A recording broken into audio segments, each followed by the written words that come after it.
I'm a believer. I'm a believer that the things that you think about, your mentality, your attitude, will drastically affect the way that you perform. And on today's episode, I have two other friends who also believe the same thing, but they have so much more research on it, and they're going to share with you how this can help you drastically increase your sales. Yeah, buddy.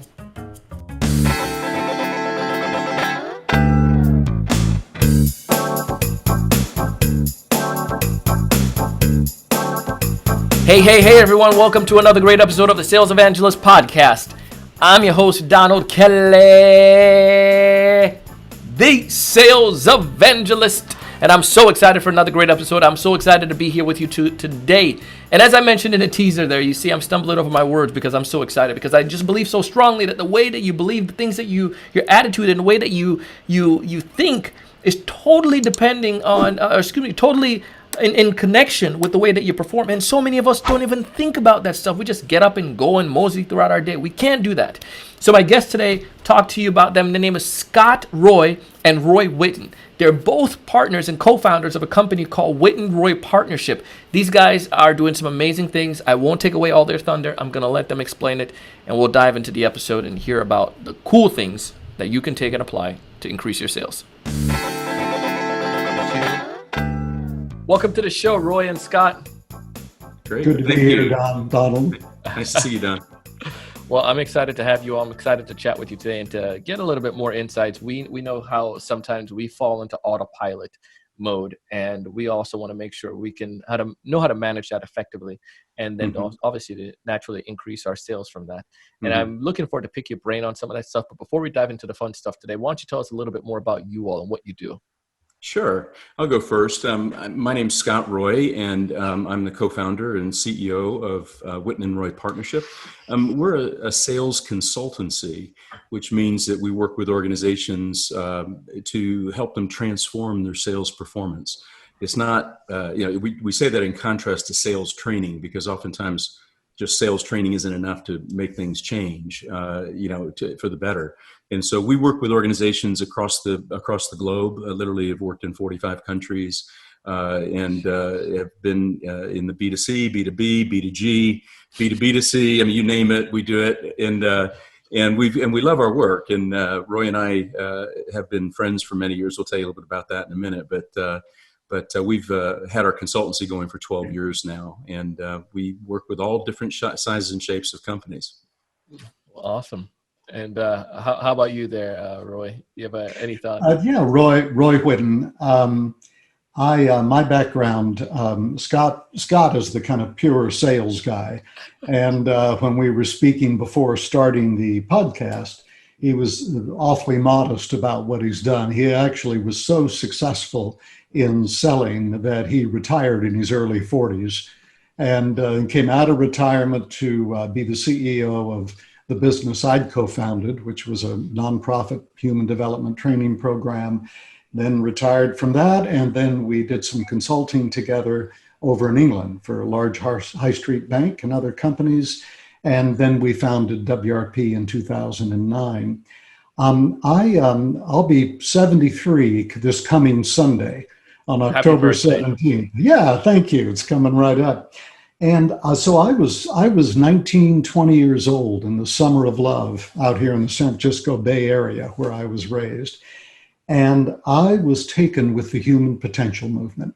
And how is it that people actually transform themselves? By transform, I mean create a permanent shift in the way they think and the way they behave, how they overcome habits, how they become far more effective, how they create the conditions for that to happen. So that's, even though I started in door-to-door selling with the old Fuller Brush company when I was in college, I was quickly into the transformational work and seeing. So that's been my contribution to what we're doing, and on the basis of applying transformational work to the experience of selling, especially B2B and B2C selling both. That's how we've put together what we've got. Well, fantastic. And I'm looking forward to have this dialogue to make sure we can better understand it. Because I think as a sales rep, the more we can understand how we behave, how we perform, understand ourselves. That's the only way we can truly understand the buyers and to be able to solve problems for them. So I would love to hear from you all. I mean, we could start off with you, Scott. What are some of the big challenges you're seeing right now with sales reps when it comes towards this autopilot mentality or autopilot zone? Yeah, sorry, I had a picture just go through my mind as soon as you said that. It reminded me back of when I had my early selling career. I was in door-to-door sales, selling educational books in different parts of the country, and it was a great job. I mean, I loved it, and it was challenging though, And the real issue is that when sales were going well, my attitude was great, and when sales weren't going so well, then my attitude wasn't so great. And somehow I figured out how to get through that, as any successful salesperson has to do. And then I started leading other people because I was managing teams and then building teams, and eventually build a sales organization of about 150 people in the insurance business. And I was pulling my hair out, literally, dealing with salespeople whose attitudes would go up and down, or what we call autopilot. And essentially, it's like a Pavlov's dog. If you go up when things are good and you go down when things are bad. And so I was trying to figure out as a sales manager how to be better at helping my teams actually manage their attitudes well. And so I ran into Roy. I won't tell you that story. It was a great story, but I was age 29. And my mother-in-law suggested, she said, look, I know you want to do really well with building your business. I know a guy who runs a program that teaches people about how to manage attitude. And I said, wow, I'm in on that. So I went to the weekend course that his firm actually produced in 1986. And I got to tell you, I came out of that on Sunday night a changed man. I mean, I literally was given the keys to the kingdom about how to manage my own attitude. And then when I learned how to do that, then I was able to then reach across to my people and teach them how to do the same thing too. And talk about seeing direct commercial value coming out of something as soft as, managing attitude, the HR portion of it. It was remarkable. And so I have this man to thank for teaching me about attitude and how to manage attitude in such a way as people can maintain their purpose and stay on track with that, and also do something what we call manage to stay above the line. It's an attitude of sometimes people call it positive attitude, but it's more than that. It's maintaining a purposeful attitude that stays on track, that can see how things are going to work out positively. And Roy is really the guy to ask about that, because he's the genius behind all of that. I'd learned for years and years about the difference between a negative and a positive attitude. I listened to Zig Ziglar. I listened to Brian Tracy. I listened to all of them. I've met most of them. And they talk about how to manage your attitude. They talk about attitude, but they didn't talk about how to manage your attitude. And this is the guy I learned that from. He taught me how to do it for myself. And then he taught me how to do it with the people that I managed. And, I'm incredibly grateful to Roy and also to his business partner at that time, Brad Brown, for that. So, Roy, why don't you give us, I think he gave a great segue there, right, to you to Sure. jump in now. Sure. How do we go about doing that? Because I know many sales reps right now, we're still going through COVID era, and their only thing on their mind is I need to sell, I need to make money, I need to set an appointment, and I'm just going to send these emails up and down. Mm-hmm. How do we manage that attitude? Yeah, you bet. Well, if there's two parts to it. The first is getting clear on what your purpose is for your selling activity and all your sales conversations and all your selling communication. What's the purpose? What are you really trying to do? That's the first part of managing attitude. The second is, how do you stop being a victim of circumstances? Having whatever happens cause your attitude to go up or down. How do you get control of that process? So if we take them in order, the first thing to address about attitude is, what do you think you're doing when you're selling? And for this, I'd like to kick it back to Scott, and then I can pick up the bit on attitude. But there's something very interesting that we found all over the world, whether we're talking to old 35-year-old grizzled veterans of multinational companies, who've been grinding it out with multi-billion-dollar clients, all the way down to brand new, fresh salespeople in the developing world, where new social enterprises that are trying to sell products to really do good, like pit toilets and water filters and agricultural products. These brand new salespeople out in the field. Um, and there is what we found around the world is there is a purpose that these people share that screws up their attitude right from the beginning. And I'm going to hand that over to Scott because he was the one that discovered that this phenomenon about how people think of selling is actually ubiquitous. It's all over the place. And Scott, you first found that when you went to Cambodia with volunteer services overseas. Yeah. I was 50 years old, Donald, and I was over in London. My wife and I have a home in London as well. I live here in Tennessee as well. And I just had retired, and I didn't know what I wanted to do for a while. And so I started looking for volunteer assignments, and I found this organization called Voluntary Service Overseas that were advertising for CEOs who wanted to make £2.30 to £5.10 per day. And I'm going, what? That's a very little sum of money, And so anyway, I found out it was a voluntary assignment, and they basically were taking executives and putting them in places like Tanzania or Uganda, Cambodia, and Southeast Asia, and they assigned me to Cambodia. So I went there for 6 months, and I tell you, nothing greater than having experience living in a developing country and really learning about how fortunate we are that we live in America, but also, really appreciating the culture that's there as well. But one of the things I discovered on this livelihoods program was that the way that people were approaching selling, these were people who didn't have a lot of education, but were approaching selling from a standpoint of doing the same thing that people would do here in the United States or in Europe, and it's the fundamental belief that selling is all about pitching and convincing and sometimes even pressuring people to make a decision. And this, you've been in the business a long time, and it's just rampant. And there's lots of reasons for that. But that basic paradigm of my job, my purpose is to pitch, convince, and persuade people to buy my product, is a way to make sales. You can be successful at sales doing it that way. It's very tiresome. It's difficult to look at yourself in the mirror every morning. You're setting yourself up for big ups and downs. And what we've discovered is actually there's a greater purpose, and that actually can really help salespeople become so much more confident, much more effective, and much more stable and much more productive. And that is something we call decision intelligence. And that is being committed to helping clients or customers make the best possible decision, either for their family or for their business or for their, for themselves. You say, this isn't just lip service to this. It's really saying I'm committing myself to helping my potential customers make the very best possible decision. And if my product isn't right for them, if they don't have a problem that I can actually solve, then I'm not going to try to sell them something that, is a half-baked answer or a half-baked, solution.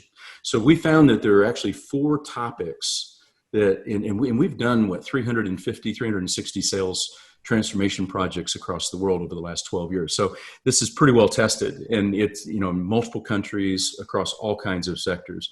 And that is that these 4 topics, if a salesperson will, first of all, commit themselves to helping clients make the very best possible decision, and then go through 4 subjects in these order, is that they'll find themselves selling more products, more quantity of product, and they'll have more certainty of success. Okay.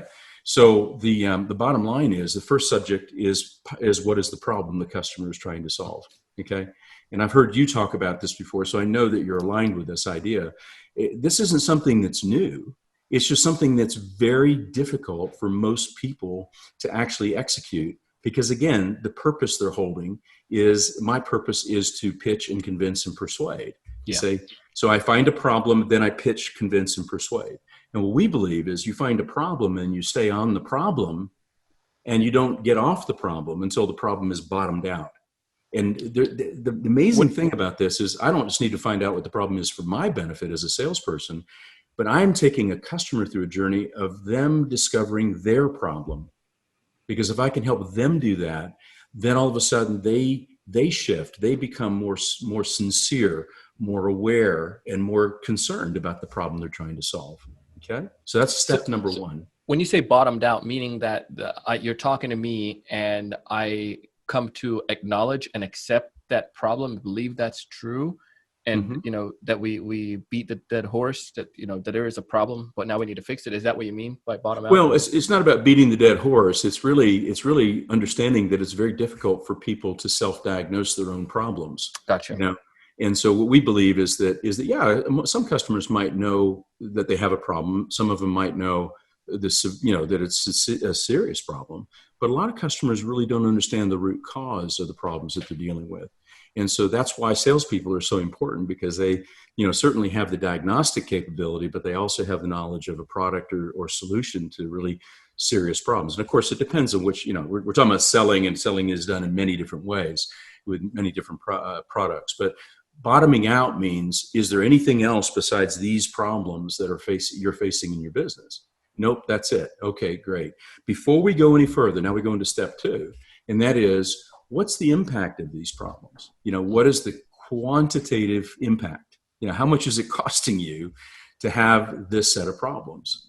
You say, and sometimes it can start off in a qualitative conversation. What's the impact on your employees? What's the impact on your, the brand that you have? What's et cetera, et cetera, et cetera. But it always can be quantified. And you see, when the problem is quantified, in other words, it's X million dollars per year or per month or whatever, then all of a sudden, you've got this set of problems, you got this cost that you've come up with, not me, you did, my prospects, we're helping them go through that process. Is this a problem that's expensive enough and serious enough that you want to do something about it? You say, and if that number's right, then all of a sudden the customer is saying, sure, yes, I do want to do something about it. Yeah. And you can understand why that would set up a buyer to be very serious and really engage in the buying process in that way. Yeah. Oh, of course. Yeah. So, there's a lot of questions about how do you do this? Well, that's why we wrote a book, because it's one thing to talk about it or write a magazine article, but it's like the details of how to do that is what we have figured out. And that's what we teach people around the world, is how to do that well. So those are the first two steps of the process. The last two steps are really all about the solution. It's the part of selling that most people think selling is. And that's, how do I match my product or service to meet these problems in such a way as they get solved, you say. And then the fourth step in the process is then, how do I let's calculate a return on investment. Let's make sure that it's worth me spending $100,000 in order to solve a $10 million problem. You don't want to spend $10 million to solve a $100,000 problem. So you need to have an ROI that's going to work. Okay. So those are the four steps. Does that make sense? It does. And I think there's, going back to the idea of the problem, I had a study that I saw recently from Gong. Not sure if you all follow or know about Gong. Oh, I know about Gong, but I'm not following. Yeah. So one of the things that they were sharing is that so often that sales reps, they switch from, they said there's 2 points, point A and point B. Point A is the problem. Point B is the solution. Especially when it comes to presentation and in our fast-paced society, sales rep was quickly jump from A and try to go to solution. And it's really the shiny object syndrome kind of idea. Like, where we have this new software that's able to keep track of your customers better, when it wasn't deep enough here on A before you jump to B. And their idea is like, you need to double down on A based on their data they're seeing, which validates exactly what you're sharing there, that the problem, it needs to be something that it's not that you're trying to trick them. I believe, my personal belief about sales is that I learned from those movies like Boiler Room and those things back in the days. Like, this is what sales was. Like you're saying, you're trying to trick somebody into doing something, do whatever you need to. And then when I realized that's all the professionals that I knew when I got into the professional world, none of them ever operated like that. And I was like, how in the world? And they didn't fit that dilemma, but that description. But these individuals were wildly successful.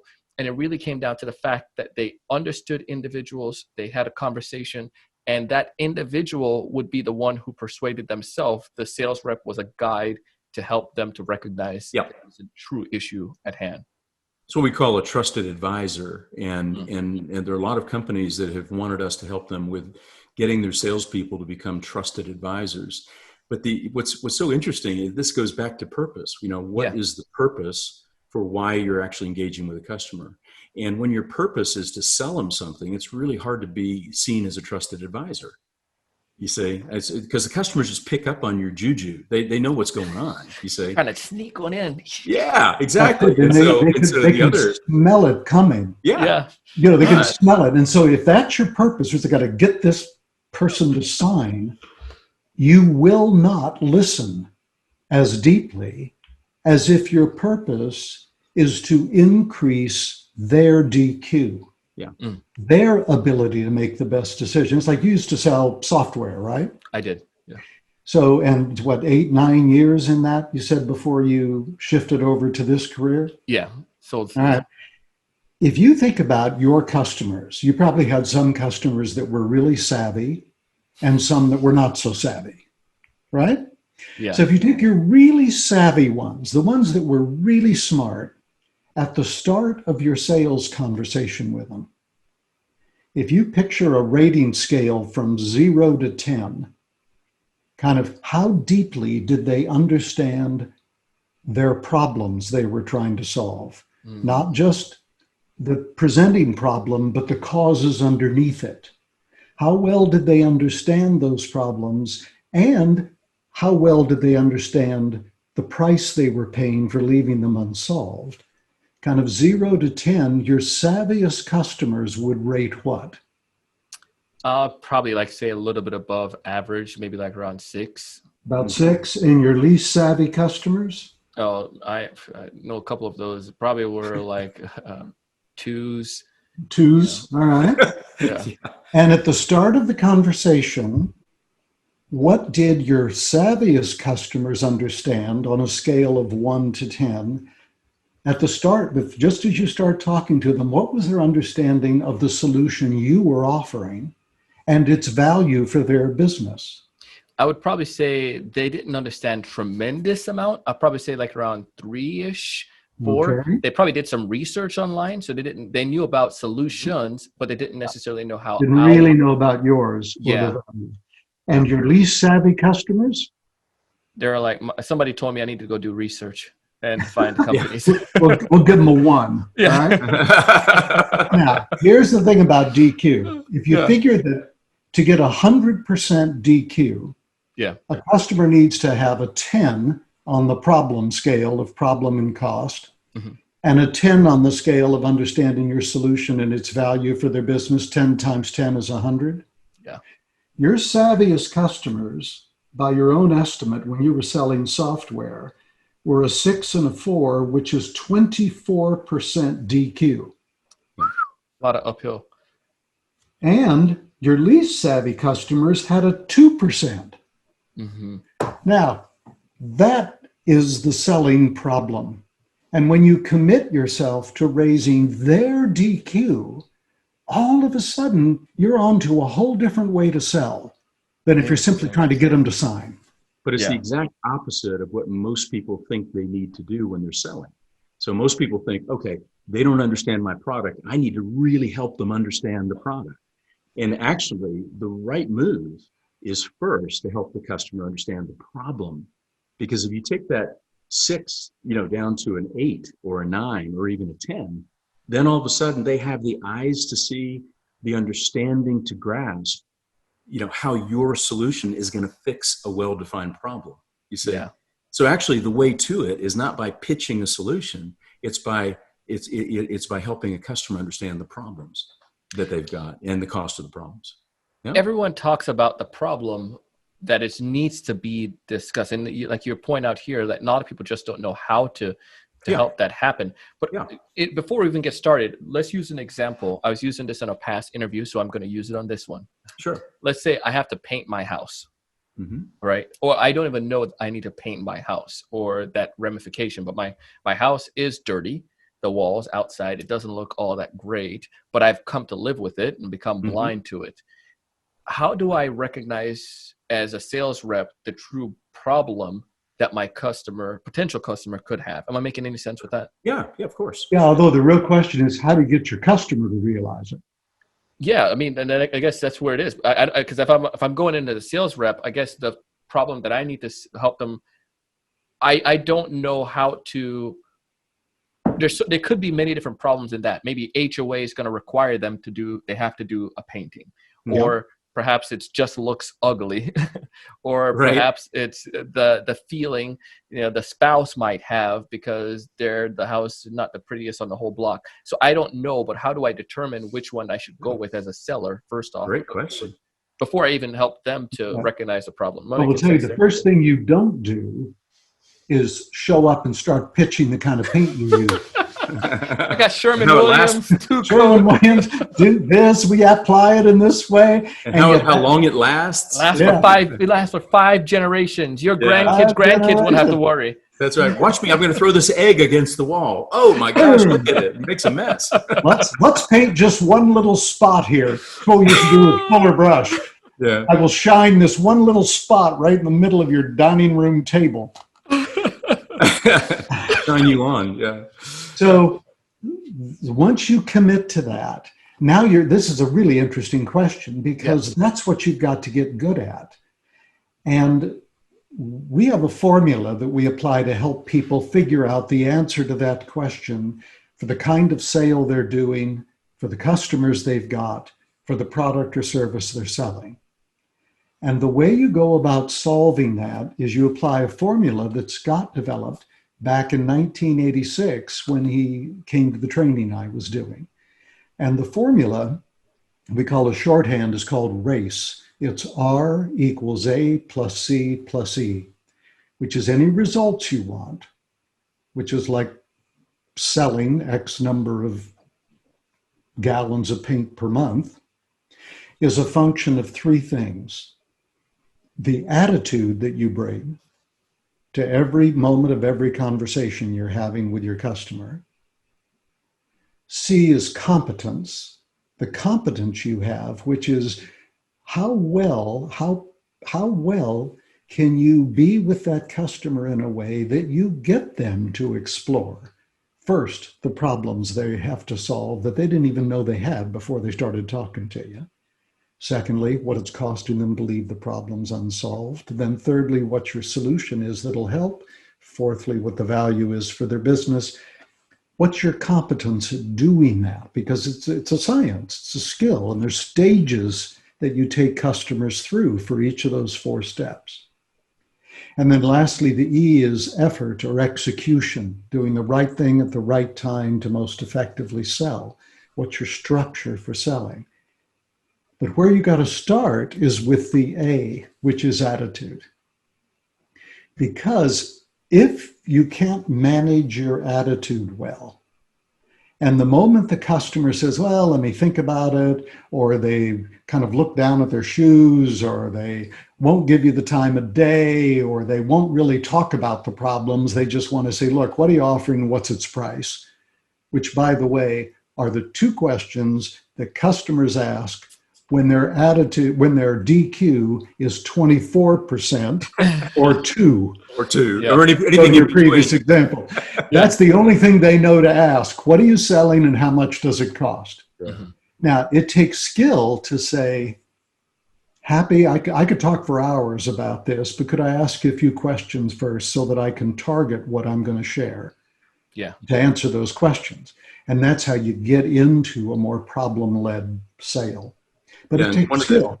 And one of the things we very specifically is that when you approach a customer, potential customer, Donald, is you don't approach them with what you can do for them. What you do is you approach them with what we call a problem proposition. A lot of times people talk about the value proposition. So they get out and they pitch all the value that they've got in their product. And instead, what we want to do is to approach a client or a customer with what we call a problem proposition, which is saying, a lot of the people in the neighborhood here, have had, these, this problem, or this problem. Okay. And that would be the three things that have to do with a house that needs to be painted. Right. Sure. And so, we're estimating that most customers end up spending 5 times the amount of money because they have repairs to do when they delay painting. And that's quite a bit of money. And I wanted to see if you'd like to sit down and just talk about, the challenges you have with painting your home. It might be something like that. I'm just saying that up off the top of my head, but but that's the kind of thing that, when you have frameworks, like DQ, like the race framework, et cetera, then you can invent within that framework to be able to create the right sort of response in a particular field. Like, for example, in insurance, that's where I spent 12 years. And, we had to design our problem proposition for cancer insurance when we went and knocked on somebody's door, you say. And so, but for, for a big multinational IT firm, that does, customized software, et cetera, the approach is going to be different. You say the set of problems are going to be different. So that's, it's, again, just not to beat a dead horse in your terms, is the bottom line is maintaining a purpose of serving the customer's needs from a standpoint of, not trying to pitch or sell them on an idea, but to really understand what the problems are and help them, then calculate or estimate what the cost of those problems are, is the greatest service you could possibly do for a client. And if that's done well, if you maintain that purpose, even though the client might want to wander over and say, well, how much is it going to cost? And can you just show me what it is? And that kind of thing. By maintaining that purpose, you understand where your true north is. And see, as a salesperson, you invent and create and develop your skills around that area. But that's one form of attitude. And then there's the other form of attitude that's about managing your attitude and maintaining an attitude of being above the line, as we talked about earlier. So that's what we can pivot to now, because it's, once you get your purpose clear, which is my job here, is not to get them to buy my ultimate purpose, but to get them to make the best possible decision, raise their DQ. Then you got to figure out, how do I manage my attitude to do that? Because the moment you get nervous, the moment you get pressed by your quarterly target, the moment you get concerned about that look on their face and all that stuff that you see, and you panic, you will default into what we call the itch to pitch. And you'll be back just flogging the technical details of your product. So how do you maintain, as Scott's calling, an above the line attitude where you're relaxed, where you're thinking clearly, where you can stay right on these 4 steps, being as patient as you need to be to guide them through, and as forceful as you need to be, being very willing if along the way they won't take the 4 steps, they qualify out. Mm-hmm. Just let them go on to somebody who is willing to go through the steps. Yeah. How do you do that? Now, this is where the transformation of management of your attitude comes in. And I noticed when I was reading through your website today that you have a section on mindset training. Oh, yeah. Yeah. And in that you talk about the negative beliefs that we have, and you refer to what you call the internal conversation inside our heads, right? Mm-hmm.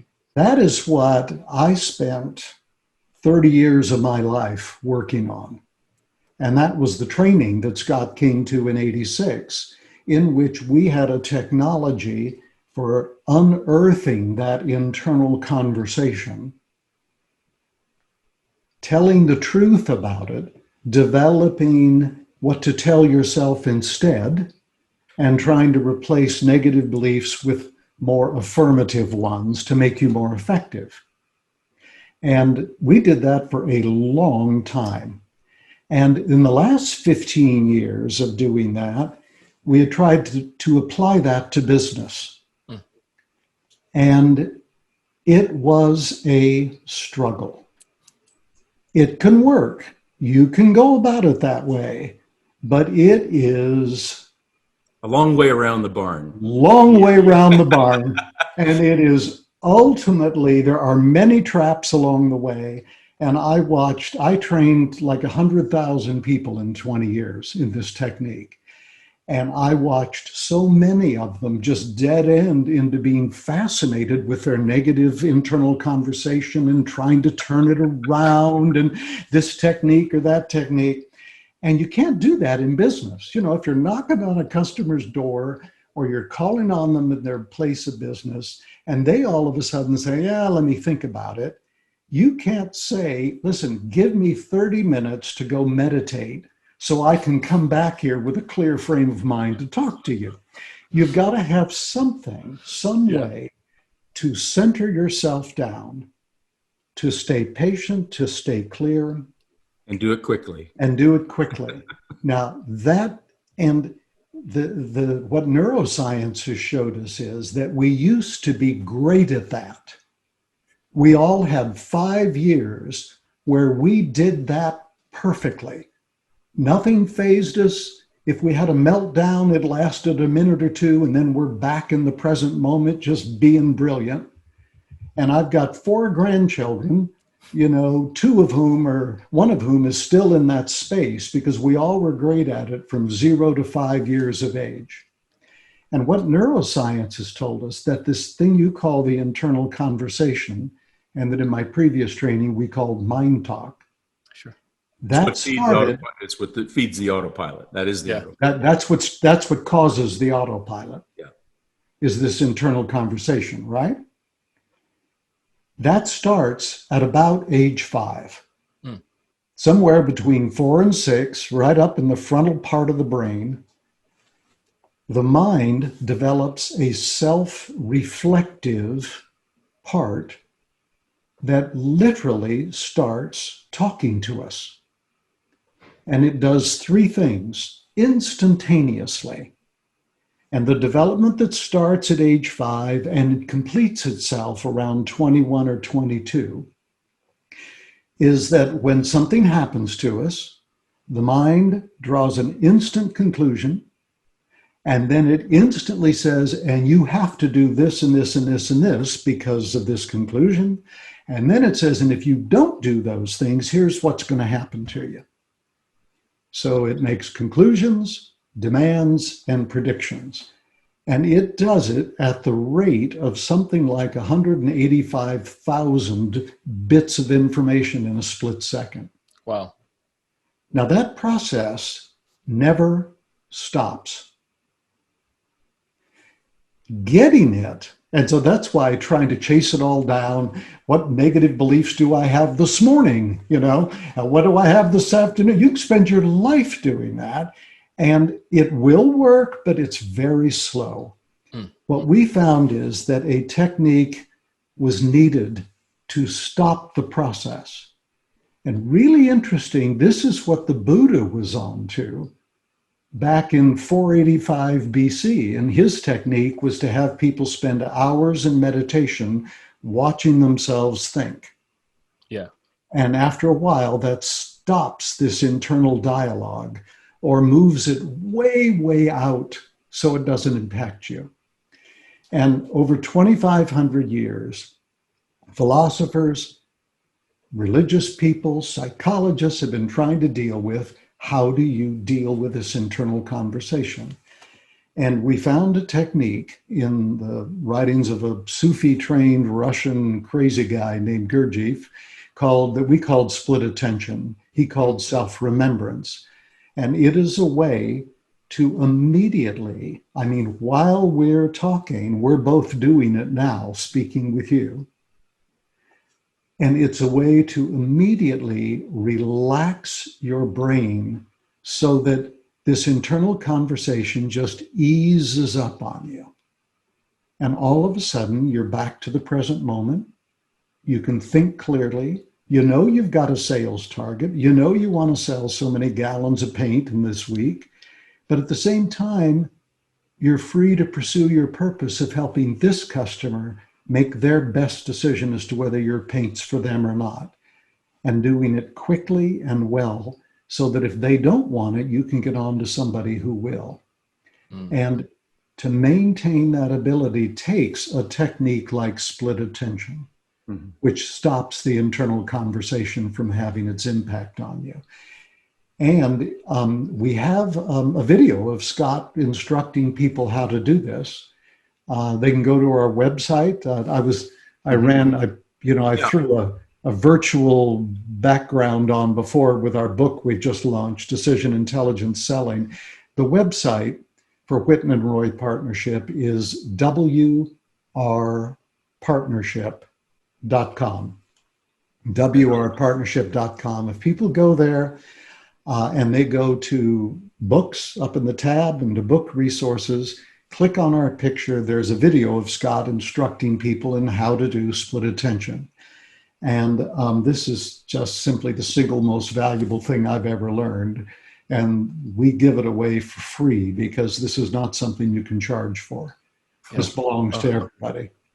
And if you can learn how to maintain a calm center, you are going to sell far more effectively and productively because you can slow down that internal conversation. And then if you have a structure that you know the process you're going through to increase people's DQ, customers' DQ, your sales are going to go way up.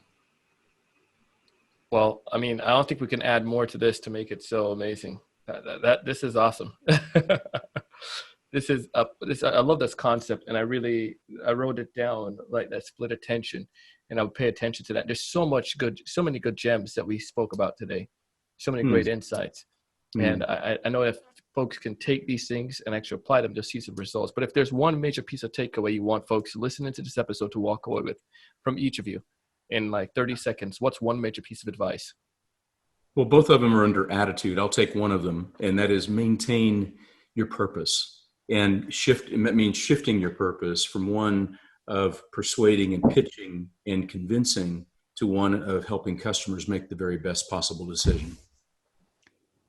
And the one I'll suggest is the how to do that most effectively, which is either learn split attention and learn to practice it consciously many times a day, or find your own technique for doing so while you're with your customers so that you can get really good at it, because that will allow you to do what Scott just talked about.